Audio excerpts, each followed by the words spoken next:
بسم الله الرحمن الرحيم. الحمد لله رب العالمين والصلاة والسلام على رسول الله وعلى آله وأصحابه أجمعين.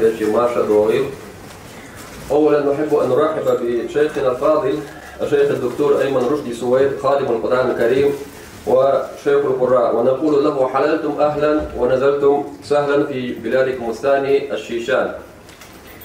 ثم نشكره على تلبية الدعوة من سماحة الشيخ مفتي البلاد الشيخ صالح حجي مجيو لإقامة هذه الدورة القرآنية في كتابه النفيس التجويد المصور لمعلم القرآن الكريم في جمهورية الشيشان. ونشكره مرة أخرى على تخصيصه من وقته الثمين وتحمله عبء السفر من أجل حمل راية القرآن الكريم ونشر مبادئه وتعاليمه في بلادنا. وأقول باسمي وباسم جميع الحاضرين هنا بلا مبالغة أننا لا نجد الكلمات لنعبر عن فرحنا وسعادتنا بوجودكم اليوم معنا، ونحمد الله على هذا حمدا كثيرا. حلم أهل الشيشان خاصة أهل القرآن منهم من الشيوخ والمعلمين والمحفزين والحفاظ قد تحقق اليوم بوجود الشيخ أيمن رشدي السويد معنا، ونسأل الله أن يبارك فيكم لنا سيدي. ولا شك أن هذه الدورة إن شاء الله ستأتي بثمارها المرجوة وتكون على ميزان حسناتكم وصدقة جارية بإذن الله تعالى. ليرمي وجدي ليرمي يجري شيخ أيمن رشدي سويدا أشن تسويتي مثلا أولشو سون ويتا هروي نقع فلر هروي وولشجي وارا دال وين دوش دل دقة ديك دوك نعمة دو أقا هرقص قيق مور ألا شيخ صالح علين دقة دينا قنسان زعني دولشي أقا قن قيق شاقي دقة مكش قاع دقة دوي خاوين أقا شا وقع ولون ديلا شي دعسوا عن خلق الديلا دقة متي هرسوي شا أي خاوين. وهتيا الشيخ صالح عش مفتي سقيق شي جمهور روشا إشتا وين هربيت حبل ألا ويدوش بيأنو هرا أقا ويدال خاصة بين سدول الله دوك نعمة دال مقلحة الخزوارة بيركتي خردوين دال مقلحة ويكيس لوش وكن هربيت حق يسربوين زي الرئيس كل مسألة أقيقنا سيحوش شيخ دوشة وشاء عبد الدوات. سيدي الكلمة لكم.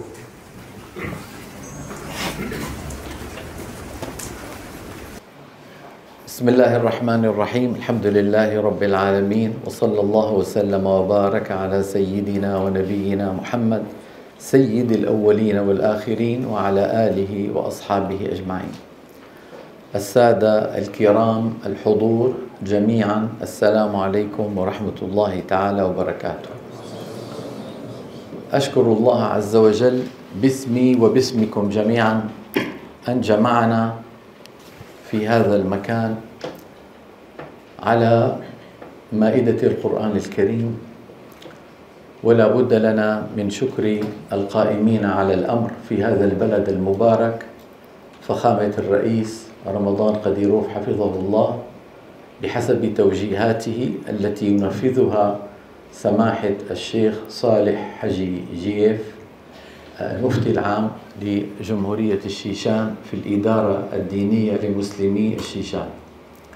فنشكر الله عز وجل أولا، ثم نشكر القائمين على الأمر أن هيئوا لنا سبيل هذا الاجتماع على مائدة القرآن الكريم نتدارس كيفية قراءة القرآن الكريم قراءة صحيحة سليمة بحسب المنقول عن رسول الله صلى الله عليه وسلم. من يفهم اللغة العربية يرفع يده. تمام، خلاص. الآن ارتاح قلبي.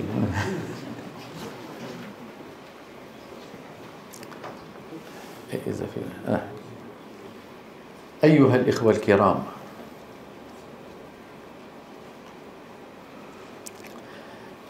قال الله عز وجل: لئن شكرتم لأزيدنكم. والشكر هو الاعتراف بالفضل من الله عز وجل. أنا وأنتم اصطفانا ربنا جل جلاله من بين ملايين البشر. كم عدد البشر في العالم؟ يقولون 7 مليار. فمن بين 7 مليار هناك 1.5 مليار مسلم، فنحن من 1.5 مليار. ثم إن جئنا إلى هذا 1.5 مليار، هل كلهم متدينون؟ الجواب لا. فأن جعلنا ربنا مع المتدينين هذه نعمة جديدة. هل كلهم مقبلون على القرآن؟ الجواب لا. فنحمده ونشكره أن جعلنا مقبلين على القرآن الكريم. هل كلهم تعلم أحكام التلاوة؟ الجواب لا. فنشكره أن جعلنا ممن يسعى لتعلم أحكام التلاوة. هل كلهم ممن تعلم التلاوة يعلم؟ الجواب لا. هناك من تعلم وجلس في بيته. فكون الله عز وجل يجعلنا ممن تعلم ويعلم هذه نعمة كبيرة. فأذكر نفسي وإخواني بأن نشكر الله عز وجل على هذا الاصطفاء. اصطفى في اللغة العربية معناها انتقى. تعال أنت، تعال أنت، تعال أنت، تعالي أنت، تعالي أنت. هذا هو الاصطفاء. عرفتم؟ الله يصطفي من الملائكة رسلا ومن الناس. ثم أورثنا الكتاب من؟ الذين اصطفينا من عبادنا. فيا لها من نعمة نشكر الله تعالى عليها. نسأل الله أن يديمها، نسأل الله أن يحفظها من الزوال. أيها الإخوة الكرام، لقد أرسل ربنا جل جلاله على مر العصور من آدم عليه السلام إلى عصر النبي محمد صلى الله عليه وسلم، أرسل سلسلة من الرجال اسمهم الأنبياء واسمهم المرسلون إن كلفوا بالتبليغ. اسمهم المرسلون إن كلفوا بالتبليغ، بدءا من آدم ثم نوح ثم إبراهيم ثم موسى وعيسى ولوط وثمود، صالح في قوم ثمود، وهود في عاد، وإلى آخره من السادة الأنبياء الذين ذكر الله منهم 25 نبيا باسمهم الصريح في القرآن، وقال ورسلا قد قصصنا عليك من قبل ورسلا لم نقصصهم عليك. فكان آخر هؤلاء السادة الأنبياء رسولنا محمد صلى الله عليه وسلم، بعثه الله عز وجل قبل قرابة 1450 سنة تقريبا بأبي وأمي. بعثه في مكة المكرمة لوحده، وكلف بتبليغ البشرية بدءا بقومه.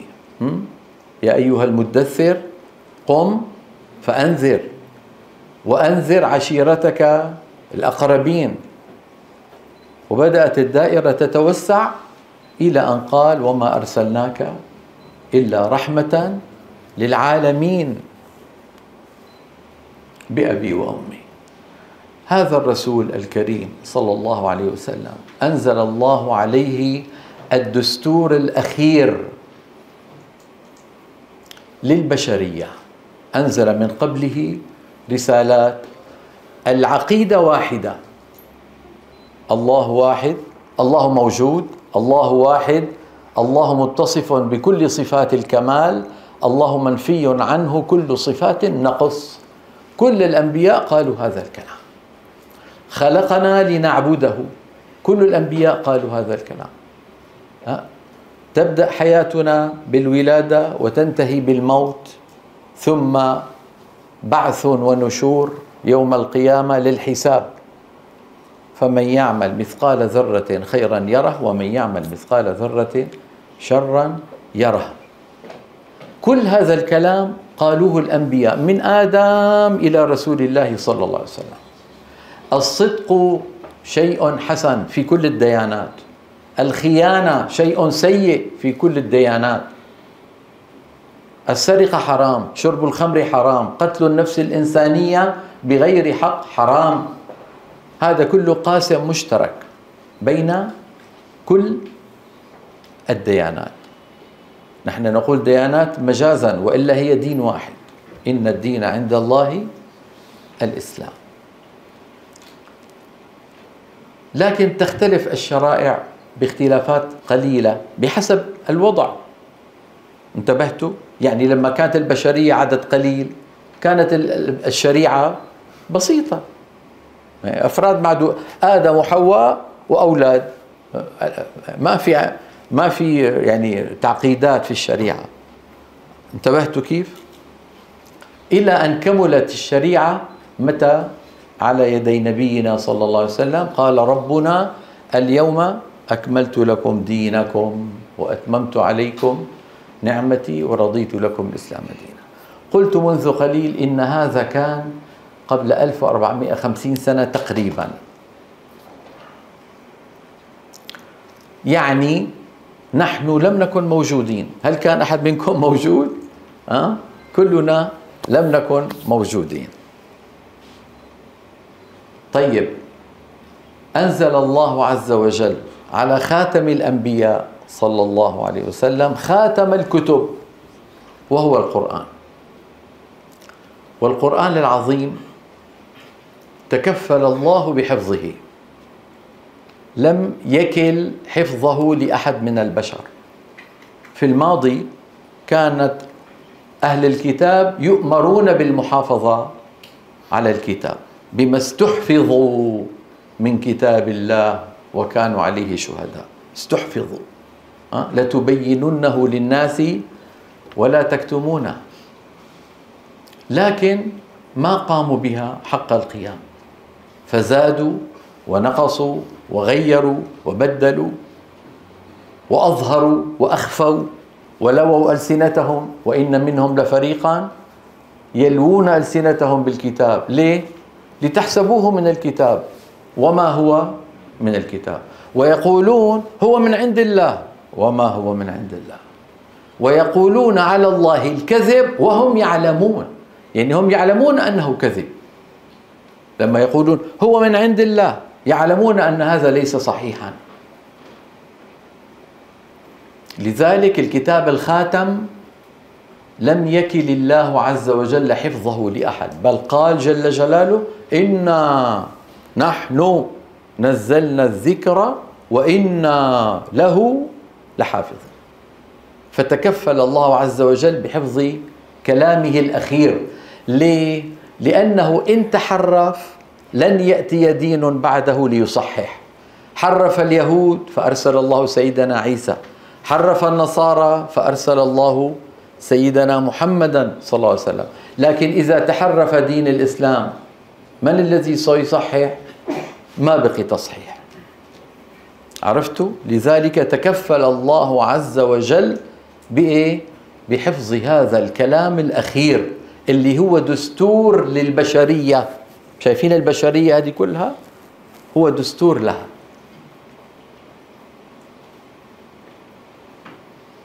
طيب، هذا الكلام من 1450 سنة. خلال هذه المسيرة الطويلة 1450 كيف تمت المحافظة على القرآن الكريم؟ كيف بقي القرآن كأنه أنزل البارحة؟ تسمع قارئ من الشيشان، وتسمع قارئ من تركيا، وتسمع قارئ من أمريكا الجنوبية، وتسمع قارئ من لندن، وتسمع قارئ من إندونيسيا ومن مكة ومن غيرها من البلاد، فكأنك تسمع رجلا واحدا كلهم يقولون تبت يدا أبي لهب وتب. كلهم ما أغنى عنه ماله وما كسب. كلهم كأنهم إيه؟ رجل واحد. كيف تم هذا؟ مع اختلاف الشعوب. نحن من شعوب مختلفة. كنت أسأل عن داغستان، قالوا فيها قوميات كثيرة، يمكن 30 قومية. 30 قومية. هاي داغستان هنا 30 مجموعة بشرية، مجموعة وكل مجموعة لها لغة غير اللغة الثانية. يلا كيف يتفاهمون؟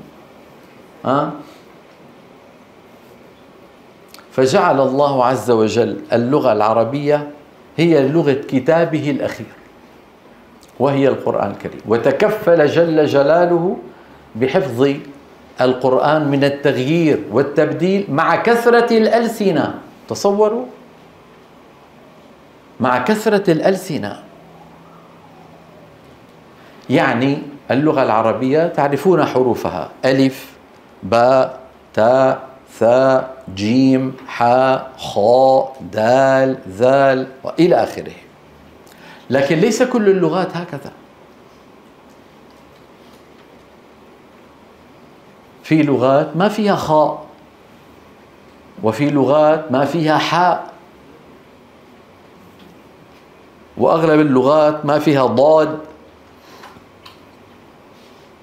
والقاف ليست في كل اللغات. انتبهتم؟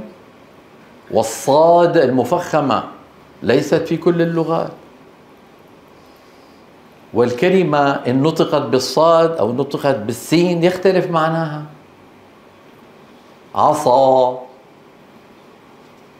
عصا في اللغة العربية ممكن تكون اسم وممكن تكون فعل. فإن كانت اسم هي الأداة التي يتوكأ عليها الإنسان. عرفتوا؟ العصا هي عصاي أتوكأ عليها وأهش بها على، هذه عصا. وعصا فعل ماضي بمعنى خالف. عصى آدم ربه فغوى، يعني عصى آدم أمر ربه، يعني خالفه. طيب عصى نرقق الصاد، عسى اختلف المعنى. هذا صار عسى فعل للرجاء. عسى أن يبعثك ربك مقاما محمودا. عسى ربكم أن يعفو عنكم. أليس كذلك؟ فتغيير الصوت قليلا يؤدي إلى إيه؟ تغيير المعنى. والله عز وجل أنزل إلينا المعاني، لكن وين وضعها؟ في الألفاظ. تماما مثل هذا الماء وهذا الكأس. المقصود هو الماء، والكأس هي وسيلة، والماء يأخذ شكل الكأس. كذلك المعنى هو المطلوب، لكن اللفظ وسيلة لنقل المعنى. كما أن هذا الميكروفون أمامي لاقط وسيلة لإيصال صوتي للبعيدين. فالمعنى يتغير بتغير اللفظ، والسائل يتغير شكله بتغير شكل الإناء، كما ذكرنا في عصا وعسى. تا في اللغة العربية حرف الطاء طا، وحرف التاء تا. طيب إذا نطقنا الطاء في كلمة لها معنى، طين، خلقنا الإنسان من سلالة من إيه؟ من طين. الطين هو التراب الممزوج بالماء. إذا التراب مزجته بالماء ماذا يصير اسمه؟ طين. طيب رقق الطاء، تين.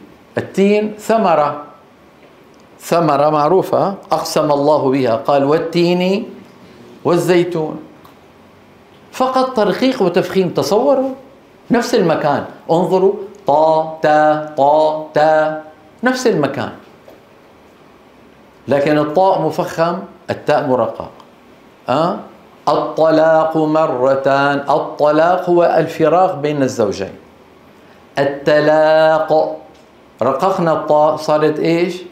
التلاق. لينذر يوم التلاق. التلاق يعني التلاقي، أتلاقى أنا وفلان، هذا من اللقيا. أرأيتم؟ هل عرفتم لماذا ربنا جل جلاله تكفل بحفظ كتابه؟ حتى لا تتحرف المعاني. طيب آمنا وصدقنا. ولكن كيف تم ذلك؟ تم ذلك بأن أكرم الله هذه الأمة بعلماء من الصدر الأول. الصدر الأول يعني عصر الصحابة ومن بعدهم تابعون وتابع التابعين، قاموا بالمحافظة على ألفاظ القرآن الكريم حتى لا تتغير المعاني بتغير الألفاظ. انتبهتم يا أخواني؟ فقام علماؤنا في الصدر الأول أمثال الخليل بن أحمد الفراهيدي، ومن قبله أبو الأسود الدؤلي، قاموا بدراسة الحروف العربية. يعني الخليل وغيره من العلماء في تلك الطبقة القديمة آخر المئة الأولى هجرية صاروا يتذوقون الحروف كما قال سيبويه قال عن الخليل بن أحمد: إن الخليل ذاق الحروف. شوفوا كلمة ذاق الحروف. عادة الإنسان يتذوق الطعام، يتذوق الشراب، إن الخليل ذاق الحروف. يعني صار يقول با با با با، بو بو بو، بي بي بي، أب أب أب، با بو، مفتوحة مضمومة مكسورة ساكنة، ثم كتب الباء من الشفتين. عرفتم؟ قال أف أف أف، فا فا فا، فو فو، في، يف، أف. ماذا أفعل أنا؟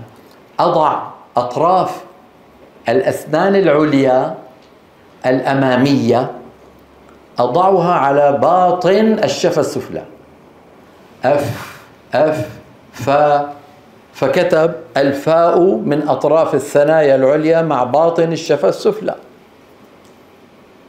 وهكذا ذاق الحروف حرفا حرفا، فتبين له أن لغة العرب مبنية على 29 حرفا. على كم؟ ستأتي معنا إن شاء الله. ثم انتبه إلى شيء آخر. قلنا منذ قليل نظر الخليل قال: نعم كتبنا الباء من الشفتين صحيح، لكن في ناس يقولون با با، وفي ناس يقولون با. الله، با با كلاهما من الشفتين، كلاهما لكن العرب ماذا يقولون؟ با، ما يقولون با. بسم الله ما في بسم الله. لو قلت أمام العرب باسمي بلا، ماذا تقول؟ يعني يستبعدون هذا. انتبهتوا؟ فطب صار يتأمل ما الفرق بين با با با با؟ ما الفرق؟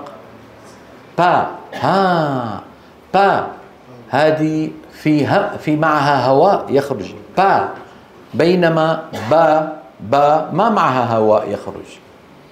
طب خروج الهواء هذا ماذا نسميه؟ قال هذا مثل الذي يهمس، فسموها مهموسة. لكن العرب لا تنطق الباء مهموسة، يقولون باء. مثلا بما كنتم، بما، ولا يقولون بما. فقالوا الباء العربية مجهورة وليست مهموسة، فذكروا صفتين متقابلتين ستأتي معنا إن شاء الله: الجهر ومين؟ الهمس. وبينوا بأن الباء الفصيحة مجهورة وليست مهموسة. وقيسوا عليها، ضبطوا لنا 29 حرف التي تكلمنا عنها، ضبطوها حرفا حرفا. أماكن الخروج، مكان الخروج للحرف الذي اسمه مخرج الحرف، وصفة الحرف. لا يكفي المكان، لا يكفي المخرج، لابد من إيه؟ من الصفة. كما ذكرت منذ قليل الطاء والتاء فرق بينهم تفخيم وترقيق، إطباق وانفتاح، سيأتي كله معنا. لذلك ضبطوا لنا 29 حرف، وكل حرف من هذه 29 له كم حالة؟ 4 حالات. كل حرف ساكن، مفتوح، مضموم، مكسور. كم حالة؟ 4. إلا الألف لا تكون إلا ساكنة، ولا يكون ما قبلها إلا مفتوحا فقط. ما عدا الألف كل حرف كم حالة له؟ 4: ساكن، مفتوح، مضموم، مكسور. تمام؟ ضبطوها لنا حرفا حرفا. هذا أهم شيء. هذا أرأيتم هذا المبنى الذي نحن فيه أشياء أساسية وفيه أشياء كمالية. هذه الأعمدة التي ترونها هذه أساسية. ما نستطيع أن نقول يا أخي ارفعوا هذا العمود إنه يحجب الرؤية. ما بيصير، ما يصح. العمود هذا شيء أساسي، السقف هذا شيء أساسي. لكن الدهان شيء كمالي. الغرفة لما تكون مدهونة هكذا أجمل، لها بلاط في الأرض أو لها أرضية مستوية جميلة، هذا أكمل. انتبهتوا كيف؟ فضبطوا لنا صفات الحروف الأساسية التي بتغيرها يتغير الحرف كله، كما ذكرت منذ قليل: الطاء والتاء، السين والصاد.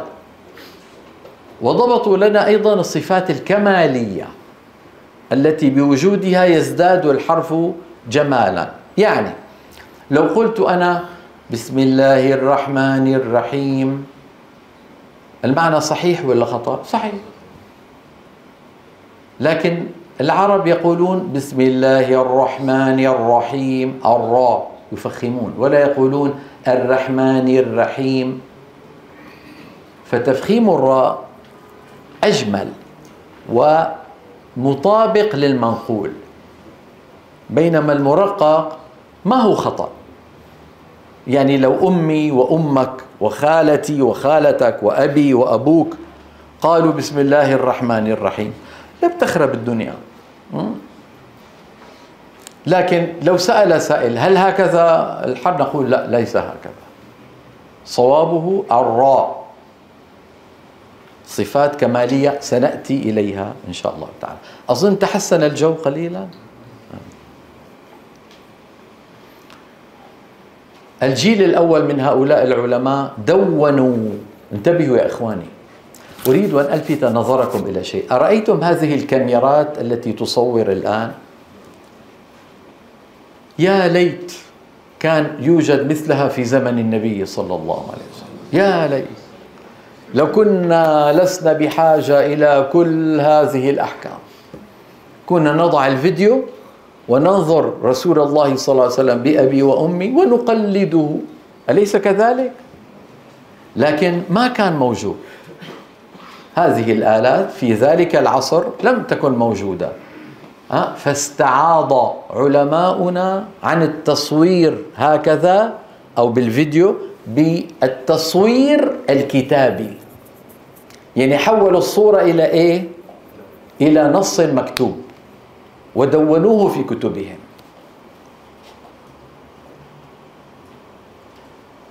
وضبطوا لنا أحكام تلاوة القرآن وذكروها في آخر كتب النحو.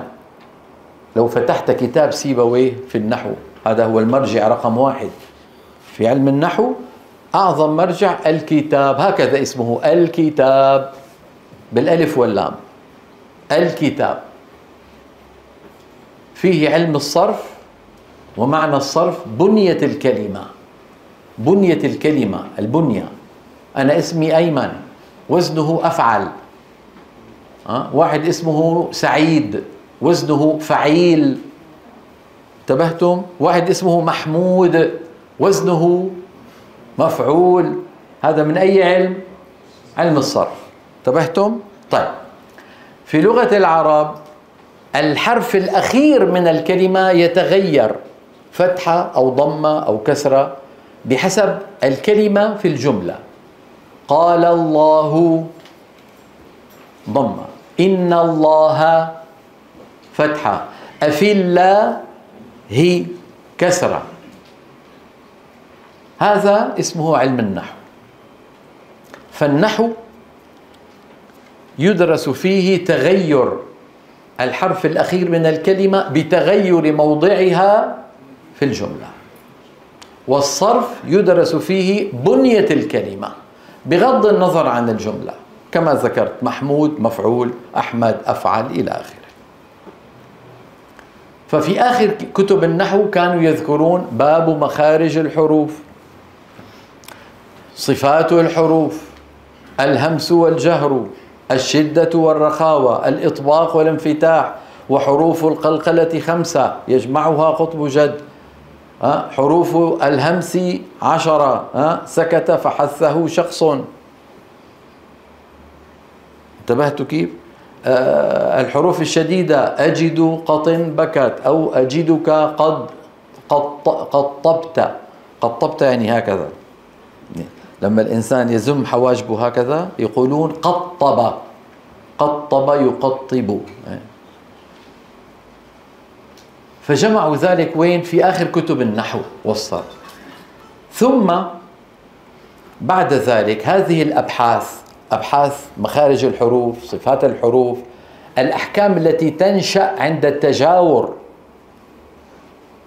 أنا أقول أن وأقول أي، أن أي، لكن إذا جاءوا إلى جانب بعض يتغير الموضوع، يصير فمن يعمل، فمن، أذهب من الميم إلى الياء مباشرة، ولا أقول فمن يعمل، اللي اسمه الإدغام وسيأتي معنا. هذا كله درسوه ووضعوه وين؟ آخر كتب الصرف والنحو.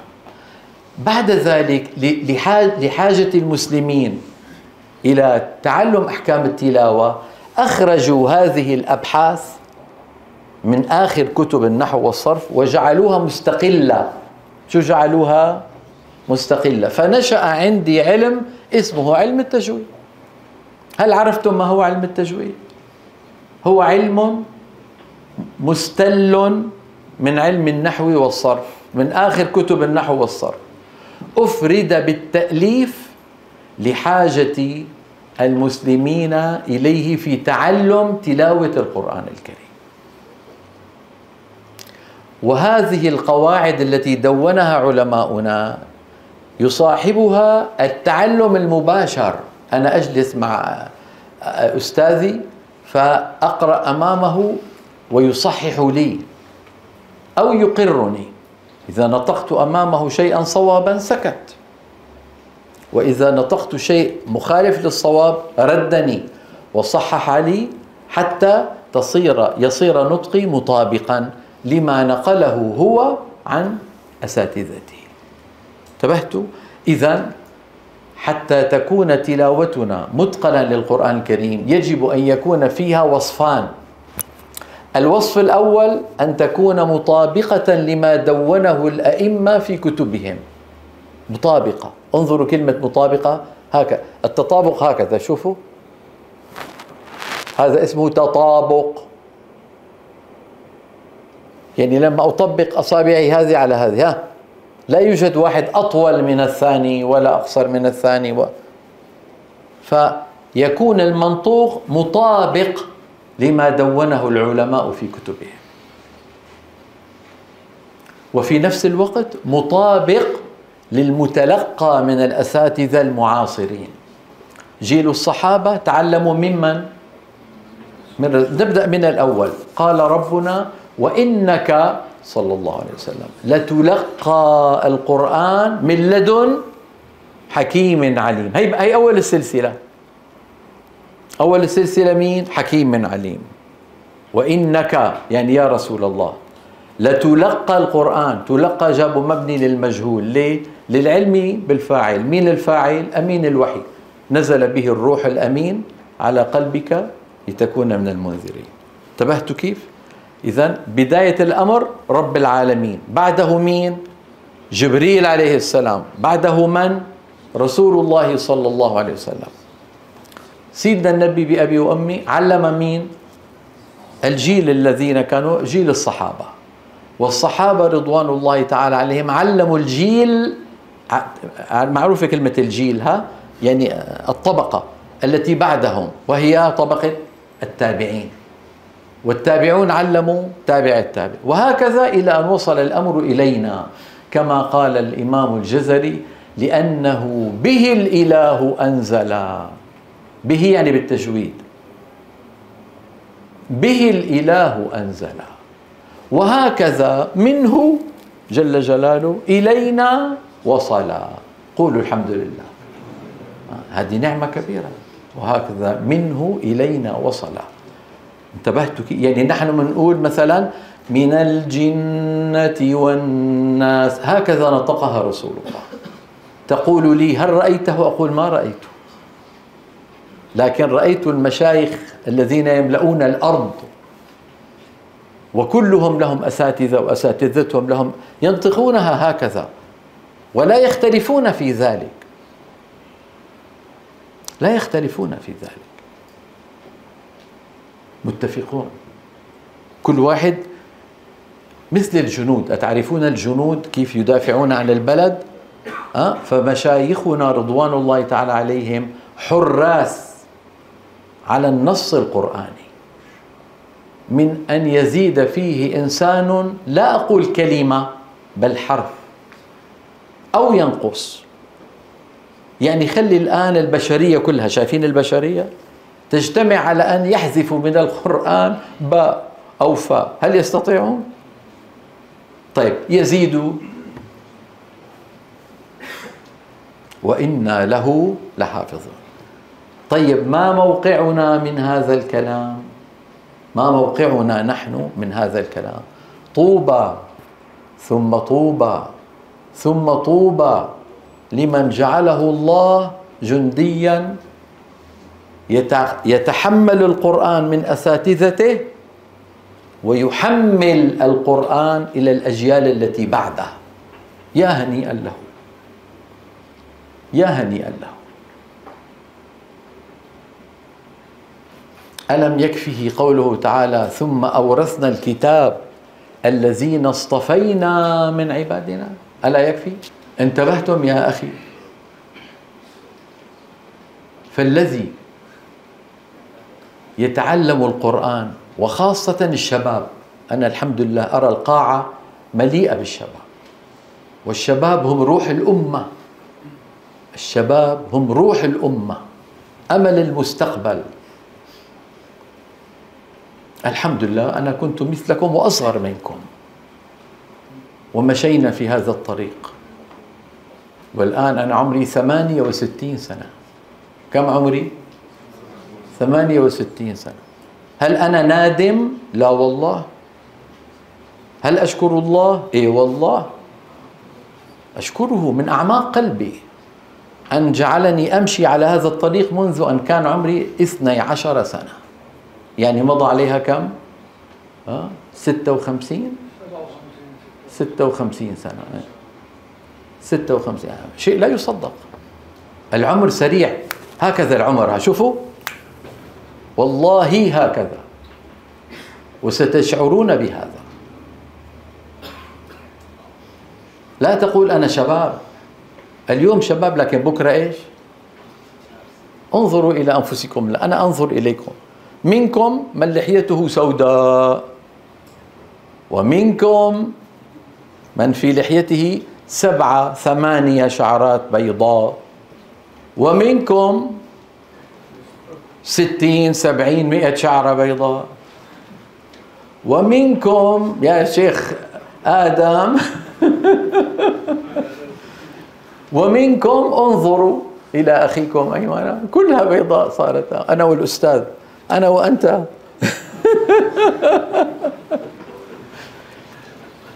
فهذا أفضل ما تمضى به الأعمار.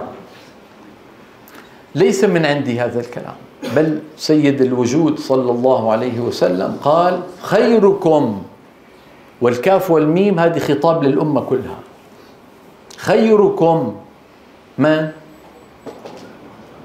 وصفان: من تعلم القرآن، هذا الوصف الأول، وعلمه، هذا الوصف الثاني.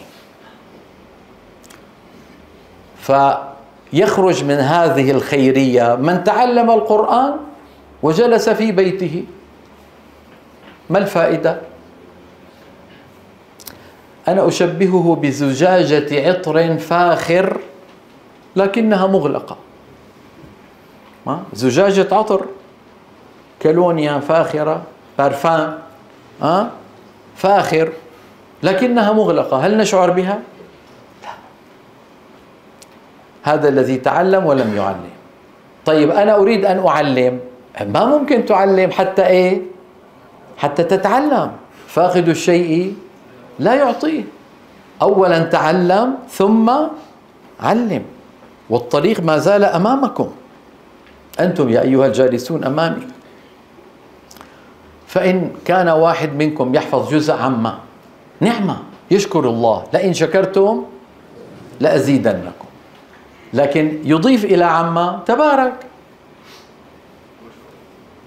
ويحفظ الله عز وجل، يحمد الله عز وجل ويشكره فيزيده، يحفظ البقرة بعدين، ثم آل عمران. كل من سار على الدرب وصل. المهم أن لا نقف، والمهم أن لا نعجز. قالت صلى الله عليه وسلم: استعن بالله ولا تعجز، يعني لا تكن عاجزا.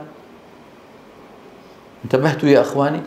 فنحن إن شاء الله بمعيتكم سنمر على 29 حرفا. من أين تخرج؟ وكيف تخرج؟ وما هي صفاتها مفردة؟ وما هي صفاتها عند الاجتماع؟ كم مقادير المدود؟ ما أنواع المدود؟ كم مقادير الغنن؟ ما أنواع الغنن؟ أين تكون؟ متى أطول صوتي؟ متى لا أطول صوتي؟ انتبهتم؟ فسنمر على هذا إن شاء الله، مع ما يلحق به من أبحاث أخرى من خلال هذا الكتاب الذي عملت فيه 7 سنوات. هذا التجويد المصور أخذ من عمري 7 سنوات عمل، ليس هكذا، وهو خلاصة ما تعلمته من المشايخ وخلاصة ما قرأته في الكتب المطبوعة والمخطوطة. وأسأل الله عز وجل أن ينفعنا وينفع بنا، وأن يجعلنا وإياكم عنده من المقبولين، وأن يثبتنا على ذلك، وأن يجعلنا سببا لنشر القرآن العظيم في الأمة. اللهم آمين، اللهم آمين، اللهم آمين. طالما أننا سندرس في هذه الدورة تعلم أحكام التلاوة للقرآن العظيم، لابد أن نقول: ما هو القرآن العظيم؟ ما هو القرآن العظيم؟ نرى على اللوحة أن القرآن العظيم ما هو؟ هو كلام الله تعالى المعجز. هذه عبارة. العبارة الثانية: المنزل على قلب نبينا محمد صلى الله عليه وسلم. هذه عبارة ثانية. المتعبد بتلاوته. هذه عبارة ثالثة. المكتوب بين الدفتين. المنقول إلينا بالتواتر. المتحدى بأقصر سورة منه. نعيد من أول. هو كلام الله تعالى. إلى هنا لما قلنا هو كلام الله تعالى، خرج من الحديث كلام غير الله تعالى، يعني خرج كلام موسى وعيسى ومحمد صلى الله عليه وسلم وأبو بكر وعمر وكل البشر، هو كلام الله تعالى. لما قلنا المعجز، خرج كلام الله تعالى غير المعجز، مثل الأحاديث القدسية: يا عبادي إني حرمت الظلم على نفسي وجعلته بينكم محرما فلا تظالموا. هذا إيش؟ حديث قدسي. هل هو معجز؟ لا، مو معجز. المنزل على قلب نبينا محمد صلى الله عليه وسلم، خرج ماذا؟ المنزل على قلب غير نبينا، على موسى، على عيسى، صحف إبراهيم، الزبور على داود، هذه كلها كلام الله تعالى، لكنها نزلت ليس على قلب نبينا. وضح؟ المنزل على قلب نبينا بدليل قوله تعالى نزل به الروح الأمين على قلبك بأبي وأمي. المتعبد بتلاوته أيضا خرج الحديث القدسي. الحديث القدسي لا غير متعبد بتلاوته، لكن القرآن من قرأ حرفا منه فله بكل حرف حسنة، والحسنة ب10 أمثالها. المكتوب بين الدفتين، يعني كل هذه الاحترازات والضوابط لبيان القرآن ما هو، فلا يدخل شيء غيره ولا يخرج منه شيء. المكتوب بين الدفتين، الدفتين هما جلدتا المصحف، لكل مصحف جلدتان يمين ويسار، أليس كذلك؟ فالمكتوب بين الدفتين هذا كلام الله تعالى. انتبهتوا كيف؟ المكتوب بين الدفتين المنقول إلينا بالتواتر. منذ قليل كنت قد قلت إننا لم نكن في عصر النبي صلى الله عليه وسلم، بيننا وبينه 1450 سنة. طيب ما أدراني أن هذا اللفظ هو لفظ القرآن الكريم؟ الذي أدراني أنه مثلا فضيلة الشيخ حسين قرأ على أستاذ فلان معروف اسمه، وأستاذ فلان قرأ على أستاذ فلان معروف، وهكذا وهكذا وهكذا وهكذا إلى زيد بن ثابت وأبي بن كعب وعثمان بن عفان وعلي بن أبي طالب وابن مسعود، على رسول الله صلى الله عليه وسلم، على جبريل، على رب العزة. هذا معنى، هذا سلسلة. هذه سلسلة أيها الإخوة اسمها سلسلة واحدة. في الشريعة الإسلامية يقولون خبر آحاد. آحاد يعني سلسلة واحدة، آحاد من كلمة واحد. لكن لما يأتي سلسلة وسلسلة وسلسلة وسلسلة وسلسلة وسلسلة وكلها متطابقة وما بينها اختلاف، هذا يسميه العلماء التواتر. التواتر هو النقل لخبر من الأخبار من أول الإسناد إلى آخره بكيفية بعدد يحيل العقل، يحيل يعني مستحيل، هي معنات يحيل، يحيل العقل اجتماعهم على الكذب. يعني مستحيل كلهم يتفقوا انه والله قطب جد هي حروف القلقلة، مستحيل. يكذب شخصان 3 لكن 40 50، بعدين هؤلاء 40 ليسوا من الشارع، كلهم أصحاب دين وأصحاب علم وأصحاب تقوى ومعروفون بالصلاح. هذا شو اسمه يا أخي؟ التواتر. ليس طبقة واحدة، كل الطبقات، كل الطبقات. ومن أراد أن يرى التواتر بعينيه فليبحث عن كتاب السلاسل الذهبية بالأسانيد النشرية من شيوخي إلى الحضرة النبوية، فيه أكثر من 1000 سلسلة متصلة، 1000. فمن قال لك أين التواتر امسك كتاب السلاسل الذهبية وقل له خذ، امسك بيدك، هذا هو التواتر. انتبهت كيف؟ هذا كتاب ما أظن أن له نظير في المكتبة الإسلامية، بقيت فيه 27 سنة. كتاب السلاسل الذهبية منذ أن أمسكت القلم إلى أن وضعت القلم 27 سنة. هذا هو،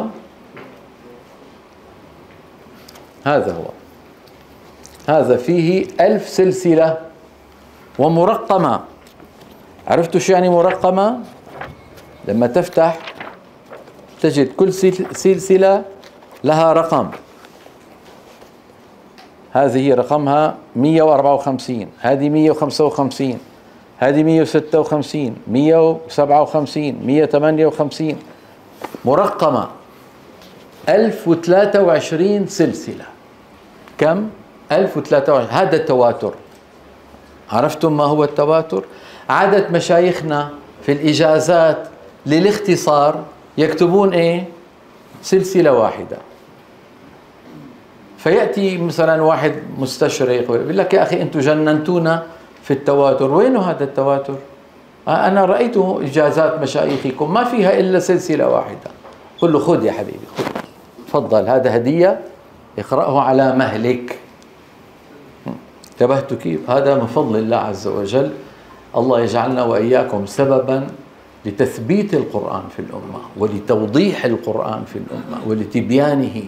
اللهم آمين آمين. إذن المنقول إلينا بالتواتر المتحدى بأقصر سورة منه. شو أقصر سورة؟ إنا أعطيناك الكوثر، والعصر، قل هو الله أحد.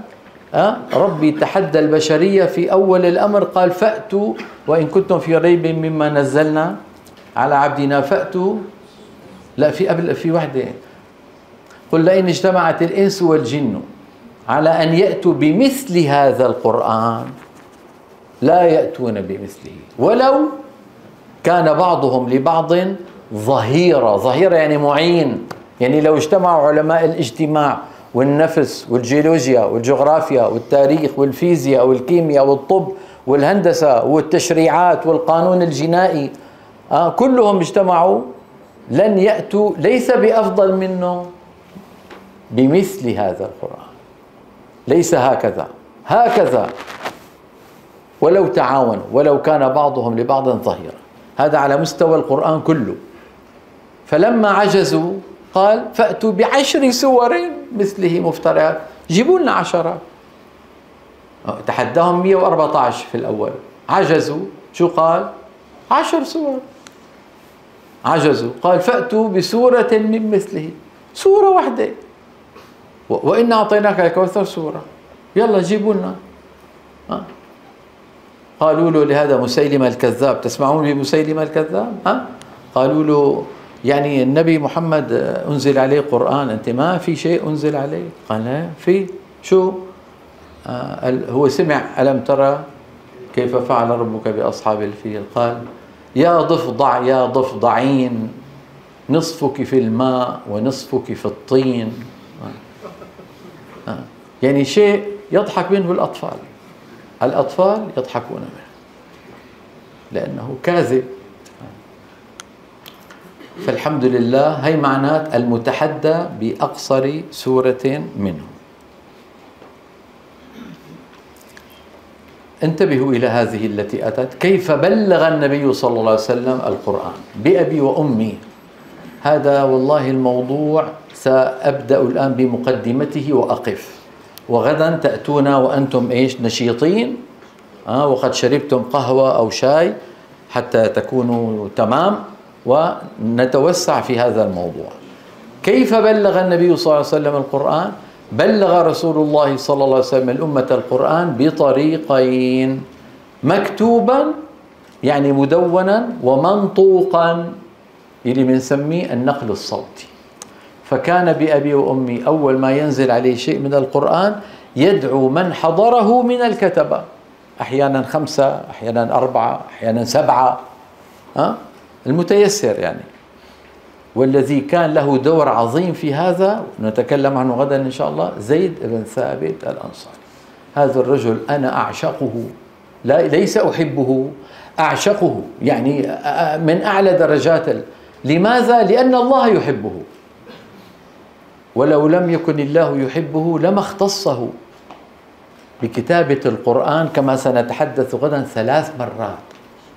كتب لرسول الله بأبي وأمي، وكتب لسيدنا أبي بكر، وكتب لسيدنا عثمان. ما هذا الرجل؟ هذا من حيث الكتابة، وأسانيدنا الصوتية تعود إليه وإلى غيره، لكن هو منهم. أسانيدنا الصوتية تعود إلى زيد بن ثابت الأنصاري رضوان الله تعالى. نعم. ثم نرى السطر الأخير: وقد وصل القرآن بالطريقين السابقتين متواترا. وصل إلينا القرآن الكريم بالطريقين السابقتين. الطريق تذكر وتؤنث أيها الإخوة. كلمة الطريق تستعملها العرب مذكرة وتستعملها مؤنثة، يقولون هذا الطريق ويقولون هذه الطريق. انتبهتوا؟ هذا اسمه في اللغة مؤنث مجازي. هذا الشمس وهذه الشمس. الحروف تذكر وتؤنث. هذه القاف هذا القاف، هذه الباء هذا الباء. انتبهتوا؟ الحروف تذكر وتؤنث. الطريق تذكر وتؤنث لأنها مؤنث إيه؟ مجازي. نعم. غدا إن شاء الله. الآن معلش نتابع باعتبار الموضوع كان قلنا منذ قليل المنقول إلينا بإيه؟ بالتواتر. ها هو التواتر، هو النقل المستفيض، يعني عدد كبير لخبر من الأخبار، ليس ضروري يكون قرآن. انتبهتوا؟ التواتر ليس من الضروري يكون قرآن. في أحاديث متواترة. أتعلمون أن الأحاديث طيب انفتح الموضوع وانفتح ابني. الأحاديث النبوية درجات. نحن بيننا وبين رسول الله بأبي وأمي قلنا 1500 سنة. الأحاديث التي قطعا وجزما نطقها رسول الله تقريبا 80 حديث. تصوروا؟ هذه متواترة. نسبة أن النبي صلى الله عليه وسلم نطق بها 100 على 100. ومنها قوله صلى الله عليه وسلم: من كذب علي متعمدا فليتبوأ مقعده من النار. هذا حديث متواتر، يعني نسبة أن النبي صلى الله عليه وسلم نطقه كم؟ 100 على 100. أقل بقليل هذا اسمه الحديث الصحيح. ممكن يكون جاء من سلسلة واحدة، هذا اللي قلنا عنه خبر آحاد. لكن الخبر الآحاد هذا السلسلة كلهم أئمة، كلهم علماء، كلهم يخافون الله. طب هل يكفر من أنكره؟ لا يكفر، ولبئس ما صنع إذا كفر. إذا أنكره، استغفر الله. لا يكفر من أنكره، ولبئس ما صنع إذا أنكره. انتبهتوا كيف؟ طب ما هي النسبة المئوية أن النبي صلى الله عليه وسلم نطقه؟ 95 90 92، يعني بهذه الحدود. أقل منه بقليل الحديث الإيه؟ الحسن. الحديث الحسن نسبة أن النبي صلى الله عليه وسلم نطقه 80 85 82. انتبهتوا؟ طيب 60 ونازل هذا بيقولوا عنه الحديث الضعيف، كما قال صاحب البيقونية: وهو أقسام كثر، وهو أقسام كثر، يعني 60 50 45 40 20 10 15، في خفيف الضعف، في شديد الضعف، في صحيح لغيره، يعني هو ليس صحيح ولا الثاني ولا الثالث، لكن مجموعهم بيقولوا صحيح لغيره. في أحاديث ليست حسنة من حيث لكن مجموع هاد مع هاد مع هاد بيقول لك حسن لغيره. انتبهتوا كيف؟ وأما المكذوب على رسول الله صلى الله عليه وسلم اللي اسمه الحديث الموضوع، فنسبة أن النبي صلى الله عليه وسلم نطق به 0. انتبهتوا كيف؟ هذا شو اسمه؟ موضوع. والكذب المختلق المصنوع على النبي فذلك الموضوع. مثل إيش؟ مين حافظ حديث موضوع؟ من أكل البطيخ كتب الله له 100,000 حسنة، ومحى عنه 100,000 سيئة، ورفع له في الجنة 100,000 درجة. هذا بالظاهر واحد بياع بطيخ يعني ألف هذا الحديث حتى يبيع. يعني تقرأ القرآن كلام الله وبتاخذ على الحرف حسنة، وبتاكل بطيخ تاخذ 100,000؟ لا والله باكل بطيخ معناها أحسن. انتبهتوا؟ هذا الحديث الموضوع. انتبهتوا كيف؟ الحديث الموضوع لم ينطق به رسول الله وهو مكذوب. انتبهتوا كيف؟ ما الذي جرنا على هذا الموضوع؟ أيوة، هو النقل المستفيض لخبر من الأخبار طبقة بعد طبقة من أول الإسناد إلى آخره. ليس التواتر في طبقة معينة واحدة، لا، من أول الطبقة، ثاني ثالث رابع إلى عصرنا. انتبهتوا كيف؟ بحيث يحيل العقل، يحيل يعني يحكم العقل أنه مستحيل يكون كل هؤلاء يكذبون. بيكذب واحد اثنين ثلاثة، لكن كل هؤلاء يكذبون. هل رأى أحد منكم مدينة لندن؟ يرفع يده.